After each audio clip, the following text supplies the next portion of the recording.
मैंने रामशिला से लेकर राम ज्योति पूजन तक कार्य करते हुए देखा और जब आह्वान का वक्त आया उन दोनों को अपना नाम आगे करते हुए भी देखा। दोनों को सबसे आज्ञा लेकर जाते हुए भी देखा और दोनों को अपना सर्वस्व बलिदान करते हुए भी देखा। जब आपको ये खबर मिली, वहां जो घटना घटी है, कैसे आपको सूचित किया गया? उस वक्त तो जिस तरह से आजकल एक ही इंस्ट्रूमेंट में सब कुछ हो जाता है, वैसा तो नहीं था। तो कैसे आपको पता लगा और क्या आपको लगा उस वक्त? बहुत मुश्किल समय था क्योंकि मीडिया और नेशनल चैनल यही थे और उन सबको सरकार ने दबा दिया था। जब 30 अक्टूबर की कार सेवा जो सफलतम तरीके से हुई थी और मेरे दोनों भाइयों ने ये, जिसको मैं कहूँ कि सबसे पहले ध्वज फहराने का एक गौरव प्राप्त किया था, उन दोनों भाइयों ने अपना कार्य संपूर्ण किया। बहुत प्रसन्न थे, सभी कारसेवक प्रसन्न थे। वैसे में जब झूठ सबके सामने आया तो सब में स्वाभाविक रोष था क्योंकि उन्होंने राष्ट्र के नाम एक संदेश दिया था, वो 30 अक्टूबर की कार सेवा करके। उस संदेश को राष्ट्र के सामने नहीं आने दिया जा रहा था और झूठ दिखाया जा रहा था कि परिंदा भी पर नहीं मार सकता है, और सच में परिंदे ने पर नहीं मारा। किंतु इस झूठ को संगठन और कारसेवकों के रोष में आगे बढ़ाया गया। संगठन ने निर्णय लिया कि 2 नवंबर को हम फिर से सांकेतिक कार सेवा करेंगे और उस सांकेतिक कार सेवा में उन्हें न हाथ में झंडी डंडी कुछ भी नहीं था, उन्हें सिर्फ राम धुन करते हुए आगे बढ़ना था, कोई विरोध भी नहीं करना था। शांत भाव से जहां उन्हें रोका जाए वहीं बैठ जाना था और ऐसा ही सभी कारसेवकों ने किया भी। सब शांत भाव से बैठ गए। ऐसे में उन शांत बैठे हुए निर्दोष कारसेवकों पर सबसे पहले अश्रु गैस के गोले छोड़े गए, फिर लाठियां चलाई गई और इससे भी मन नहीं भरा तो गोलियां चला दी गई। सभी ने अपने आसपास के घरों में आश्रय लिया, तब भी मन नहीं भरा। पता नहीं 30 तारीख की कौन सी खुन्नस थी उनके मन में कि उनकी विफलता की कहानी जो थी वो कारसेवकों के खून से वो पूरा करना चाह रहे थे, उसे धोना चाह रहे थे। मेरे दोनों भाई भी एक घर में शरण ले चुके थे, पर उन दोनों को उस घर से निकाल के निर्मम तरीके से, और मैं कहूँ तो कानून की खिलाफत करके, उन्हें उस दिन वहां पर गोली मारी गई। उन दोनों का बलिदान हुआ। बलिदान होने के तुरंत बाद ही कलकत्ता ये खबर पहुंचा दी गई थी संगठन के माध्यम से, पर संगठन ये साहस नहीं कर पा रहा था कि इनके घर वालों को कैसे बताया जाए, इनके माता पिता को कैसे बताया जाए। किसी तरीके से पिताजी को खोज के संगठन के जितने बड़े अधिकारी थे उन्होंने बताया। मुझे नहीं पता पिताजी ने कैसे उस घटना को, उस बात को झेला। अब प्रश्न उठा कि घर पर माँ है, माँ के सामने ये बात कैसे जाए, माँ को कौन बताएगा ये बात। किसी का साहस नहीं हो रहा था। रात के लगभग 8 बजे कुछ लोग आए, उन्होंने शायद टो लेने आए थे कि इन्हें क्या पता है नहीं पता है, पर चूंकि टीवी सारे दिन से झूठ दिखा रहा था तो हमने टीवी भी बंद करके रख दिया था कि कुछ तो दिखाएगा नहीं, क्या फायदा है इसमें देखने का। और उस समय और कोई साधन भी नहीं था। तो ऐसे में उन्होंने जब जाना कि हमें कुछ भी नहीं पता है, और माँ बहुत घबरा भी रही थी अंदर से, पता नहीं मन बहुत बेचैन था उनका सुबह से ही, तो उन्होंने देखा तो उनका साहस नहीं हुआ कि माँ को बताए। वो बिना बताए निकल गए। उसके बाद पिताजी आए। पिताजी का चेहरा बहुत उतरा हुआ, रोया हुआ। माँ ने देखते ही फिर पूछा कि क्या बात है, आपका चेहरा इतना रोया हुआ सब क्यों लग रहा है? तो पिताजी ने बोला कि नहीं नहीं, ऐसे मैं बहुत थक गया हूँ। चूंकि एक बात है कि मेरा विवाह भी सामने ही था 13 दिसंबर को, तो एक लगता है ना कि एक बाप के मन में बच्चे को लेकर बहुत जी। भावना रहती है, तो कहीं शायद उसकी वजह से भी इनके मन में थोड़ी सी तकलीफ हो। उनके चेहरे की तकलीफ जो थी वो शायद वो अपने अंदर जो जज्ब कर रहे थे उसको वो कैसे कर रहे थे ये मुझे नहीं पता है, पर उन्होंने माँ के सामने फिर कुछ नहीं बोला, वो भी बैठ गए। इसके कुछ देर बाद जब थोड़ा समय और बीता तो काफी लोग धड़धड़ाते हुए घर में घुस गए। उन सब के आने से मैं तो, चूंकि मुझे वैसे माहौल की कभी आदत नहीं थी, तो मैं तो कुछ समझ नहीं पाई कि अचानक से इतने लोग घर पर क्यों घुस गए। पर माँ जो सुबह से ही बेचैन थी, उनके मन की जो आवाज थी ना, वो बोल रही थी कि कुछ अनहोनी है। वो उन सबको देखते ही एकदम से घबरा गई, बोली तुम लोग इतने जन यहाँ पर किस लिए, क्या बात है, बताओ मुझे सच क्या बात है। ऐसे में मेरे मामा जी सामने आए और उन्होंने माँ को थोड़ा सा बैठाया और कहा कि दीदी हम सुन रहे हैं कि अयोध्या में गोलियां चली हैं और अपने किसी बच्चे को भी गोली लगी है। ये सुनने के बाद माँ अपने होश में नहीं रही, माँ वहीं अपने होश खो दी और मैं पूरी रात पागल के जैसे घूम रही थी। मुझे समझ में नहीं आ रहा था, पूरे घर में लोग बिखरे पड़े थे और मैं समझ नहीं पा रही थी कि मैं क्या करूं। मुझे तो ये लग रहा था कि मेरे भाई दोनों घायल हुए हैं, कोई मेरा भाई घायल हुआ है और मुझे मेरी जरूरत है, मुझे उसके पास जाना है, मुझे उसकी सेवा करनी है, उसकी देखभाल करनी है। पिताजी को खोजा, मैंने बोला पिताजी मुझे अयोध्या जाना है, भैया के पास जाना है। शादी है घर पे, शादी तो मैंने कैंसिल करवा दी थी और सहारा तो सभी लोग बने। आपको मैं कहूं तो बड़े लोगों की बात कहूं तो अशोक सिंघल जी, उमा भारती जी, आचार्य धर्मेंद्र जी, साध्वी रीतमरा जी और सारे बड़े लोग थे जो हमारे साथ उस समय थे। उसके अलावा मैं ये कहूं कि जो वहां के लोकल संघ के अधिकारी समझिए, चाहे भैया और के साथ के खेले हुए संघ के स्वयंसेवक समझिए, उन सब ने पूरा संभाला हमें। आज बहने दीजिए, आज इन्हें रोकिए मत, आज इसको बहने दीजिए। आज इतने सालों बाद 22 जनवरी की जब तिथि आ रही है, रामलला विराजमान हो रहे हैं, तब आपको कुछ लगता है कि जो अक्टूबर 1990 में आपके भाई करने निकले थे, कहीं उसका साक्षात्कार हो रहा है? बिल्कुल।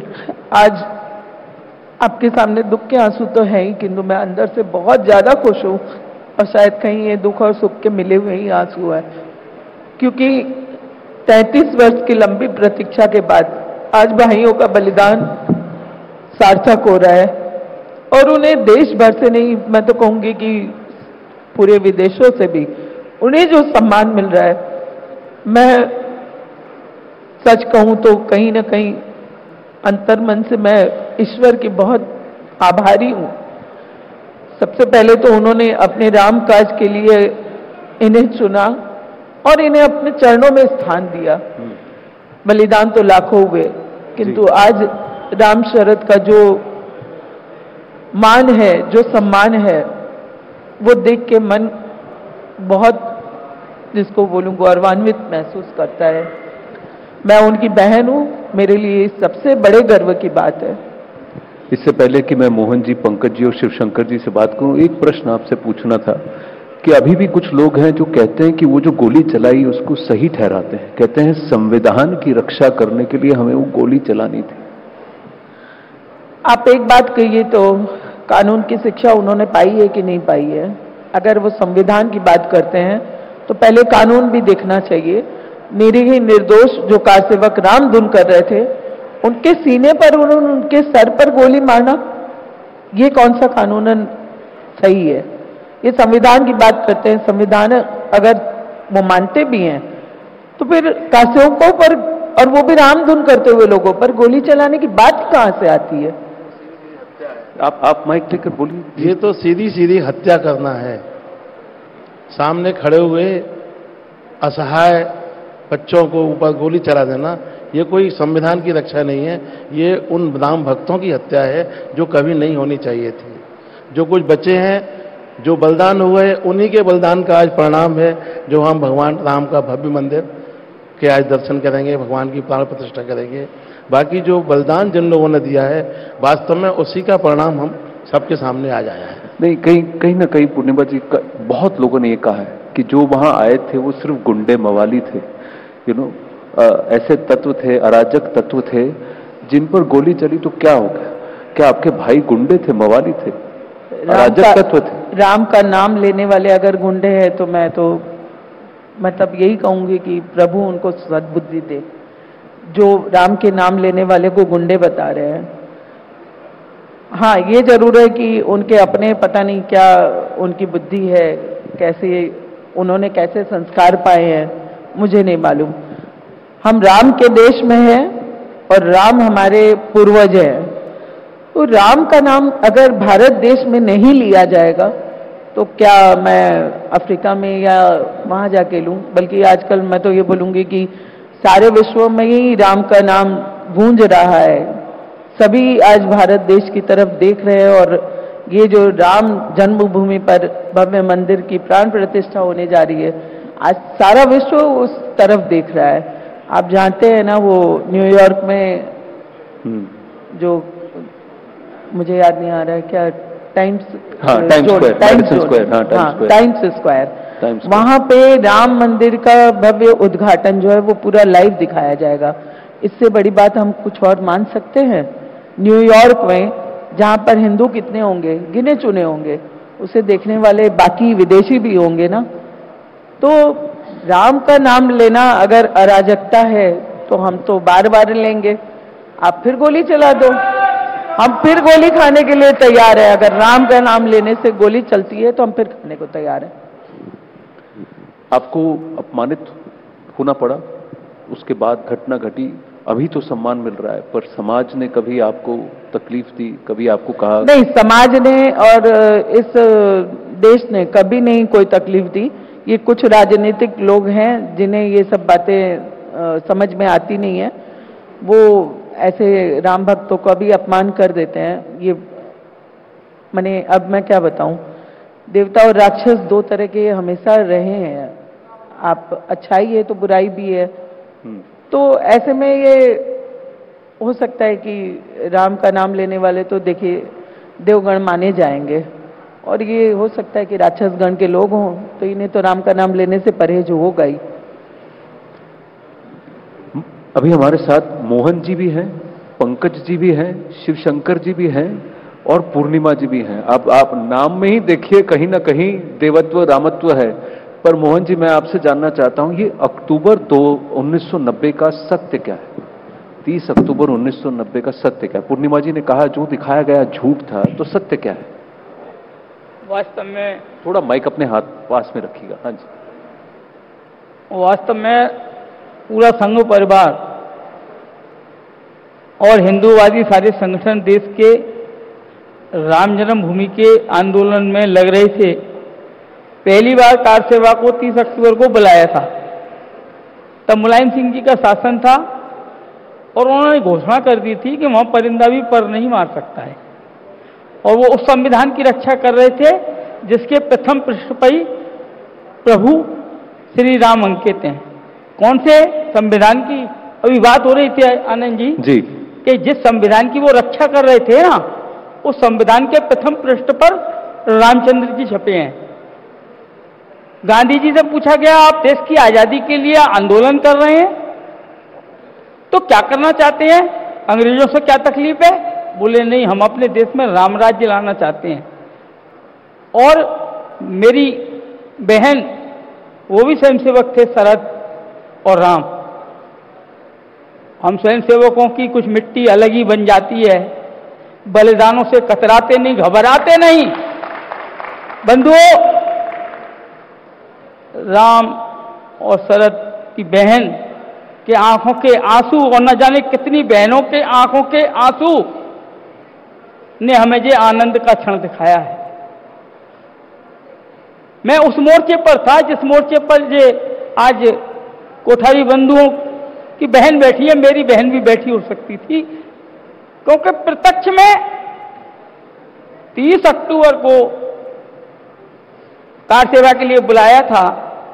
हमें 29 अक्टूबर को गुप्तार घाट पर गिरफ्तार कर लिया। 20 दिन तक, 10 दिन तक पैदल पैदल गांव-गांव की यात्रा की। पूरा का पूरा पूर्वी उत्तर प्रदेश मानो राम का भक्त हो गया था। कोई राजनीतिक दल नहीं हुआ करता था, कोई जाति नहीं हुआ करती थी। गांव तिवारियों का भी आया, गांव अवर्ण जाति के भी आए, मगर सब में एक ही नारा था, जय श्री राम। और किसी के घर का कुंडी खटखटा दो, माताजी प्यास लग रही है, पानी पीना है, तो वो कभी उन्होंने खाली पानी नहीं दिया। जैसे चबेना उनके घर में पहले से उपलब्ध था। 29 तारीख को गुप्तार घाट पर गिरफ्तार करने के बाद हमें खपराडीह एक अस्थायी कॉलेज, अनंत इंटर कॉलेज में ले गए। आज से 34 साल पुरानी बात है, तब मेरी उम्र 23 साल थी, आज मेरी उम्र 56 साल है। तो कुछ त्रुटि भूल चूक हो सकती है, मगर खपराडीह में हम जेल तोड़कर भाग गए और 1 नवंबर को पुनः अयोध्या पहुंच गए। 2 नवंबर को पुनः आह्वान हुआ कि कार सेवा के लिए पुनः जाना है, और तीनों तरफ से आधे आधे स्वयंसेवकों की टुकड़ी और गई। एक चौराहे पर, मैं छोटा था, वाहिनी में सबसे छोटा था, तो वो चौराहे का नाम तो मुझे नहीं मालूम, मगर वहां पहुंचते ही हमें आदेश था कि जैसे ही पुलिस रोके आप रामधुन बैठ के गाना शुरू कर देना। मगर हमने तो रामधुन शुरू कर दी थी, हमारे हाथ में तो डंडी भी नहीं थी। आंसू गैस का गोला इधर आया, आंखें बंद हो गई, पुलिस ने लाठी चलाना शुरू कर दिया। थोड़ी देर में मालूम पड़ी गोली चल गई। एक कार सेवक को गोली लग गई, दूसरा भाई उसे बचाने आया, उसके सिर में गोली मार दी। मुझे बाद में मालूम पड़ा कि ये दोनों सगे भाई हैं। आज उनकी बहन के दर्शन कर कर मैं अपने आप को धन्य महसूस कर रहा हूं। वास्तव में मेरी बहन शरद और राम, वो तुम्हारे भाई थे, हम भी आपके भाई ही हैं। आप धैर्य धारण करें, निश्चित रूप से उनके बलिदान का परिणाम मैं भगवान श्री राम के मंदिर की प्राण प्रतिष्ठा का जो स्वरूप दिख रहा है उससे प्राप्त हो गया। पंकज जी, मैं जल्दी से आपसे भी जानना चाहूंगा कि आपको क्या अभी महसूस हो रहा है? आनंद ही आनंद है। आनंद ही आनंद है। थोड़ा सा माइक पास में रख के बोलो, पास में रखिए, ऑन है। हेलो, हाँ जी बोलिए। उस समय की कड़ी मेहनत का आज फल मिल रहा है। कुछ खुशी का कोई ठिकाना ही नहीं है। और दिवाली मनाएंगे उस दिन, दीपक सब करेंगे जो उस वक्त श्रम किया, जो सेवा की, आज उसका आनंद खुशी मनाएंगे, उसका आनंद खुशी मनाएंगे भरपूर। आप सबको बहुत बहुत धन्यवाद, आभार। पूर्णिमा जी, बड़े वर्षों से आप इसका इंतजार कर रही हैं, अयोध्या में रहेंगी 22 तारीख को। अंतिम प्रश्न। ये मेरे जीवन की सबसे बड़ी खुशी का पल आया है, मुझे तो वहां रहना ही है। और मैं ये देख रही हूं कि प्रभु की असीम अनुकंपा सिर्फ अयोध्या जी पर नहीं, पूरे भारत भू पर बरस रही है। और मैं सच कहूं तो अंतर्मन मन से बहुत ज्यादा खुश हूं। देखिए, शुरुआत थोड़ा सा भावुक होकर आंसुओं के साथ किया, अंत भक्ति भाव से करते हैं। शिवशंकर जी, एक गीत आप गाना चाहते हैं, उसी से फिर समाप्त करेंगे जी। देखिए, इस आंदोलन को कार सेवकों ने, हम लोगों ने जितना जिंदा किया, ऐसे ही साथ में भक्त मंडली के संतों ने अपने भजनों के माध्यम से उसमें ताकत दी। कन्हैया मित्तल जी जैसे गायकों ने सुंदर सुंदर भजनों का गा करके हमको प्रोत्साहन दिया। चंद्रवरदाई एक कवि हुए थे जिन्होंने 4 बांस 24 गज अंजुल अष्टप्रमाण जी, ता ऊपर सुल्तान है मत चूके चौहान जी करके उस दुष्ट की हत्या की थी, अपना बदला पूरा किया था। ऐसे ही हम लोगों के समय में हम लोग गीत गाते थे, अब जाग उठे हैं हम, कुछ करके दिखा देंगे। अब जाग उठे हैं हम, कुछ करके दिखा देंगे। श्री राम के चरणों में आकाश झुका देंगे, अब जाग उठे हैं हम, कुछ करके दिखा देंगे।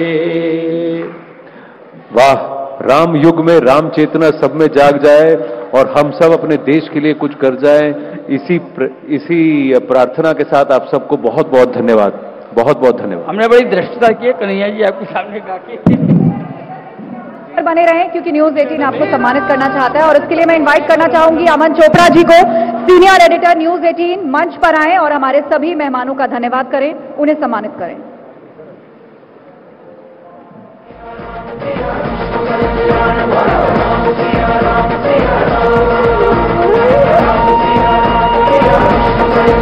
Wow.